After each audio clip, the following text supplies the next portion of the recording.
رواية جميل. كل سنة وانت طيبة.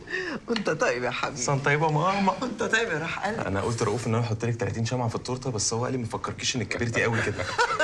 30 يا نصاب. بحاول. راجع من البنك يا ستي فايق ورايق. يا عم ولا رايق ولا حاجة، ده اليوم قفل معايا حتة دين قفلة يا رؤوف. بنت عايزة تضرب 30 قلم على وشها، والمشكلة بقى انا لسه هشوفها بكرة تاني. أحسن. طب اعمل حسابك بقى بكره، طنطك رؤية جاية تزورنا هي وبنتها. طب انا اعمل لها ايه يا ماما؟ بنتها اصغر منك بسنتين ولسه ما اتجوزتش. انا بقول كفايه بقى عزوبيه لحد كده. طب بقول لك ايه بقى يا ماما؟ ربنا يهني طنط رؤية ببنتها ويرزقها بيت العدل في اسرع وقت ان شاء الله. انما انا مش بفكر في الموضوع ده دلوقتي خالص. كل سنه وانت طيبه يا حبيبتي، وفا لما تقطع التورته يبقى هات لي حته من عند الفراوله وهاتها لي جوه على الاوضه عشان اخدك الجميل. ها حسن طيبه يا ماما.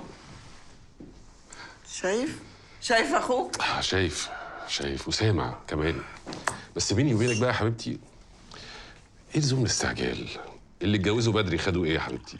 نعم، بدري من عمرك يا حبيبي. اللي اتجوزوا بدري خدوا بيت وخدوا عيله وخدوا اولاد. ولا بقى مستكتر عليه يتبسط زيك؟ زيي؟ لا طبعا، ده انا هدعي له يا حبيبتي. يا سلام، ده انا عايش في هنا وسعاده. طيب بقى ايدك في ايدي بقى نقطعه. ايدك في ايدي يا حبيبتي، نقطع التورته. طيب اقوم اجيب لك سكينه. نقفل بس موضوع سيف ده بعد اذنك. بلاش تضغطي عليه زي ما ضغطتي عليا زمان علشان موضوع الاحفاد، ممكن؟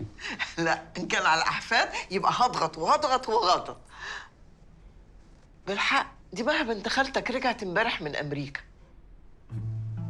ما وقعد قد ايه؟ الله اعلم.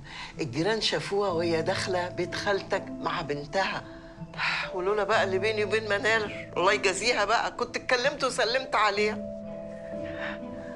هروح اجيب لك السكينه.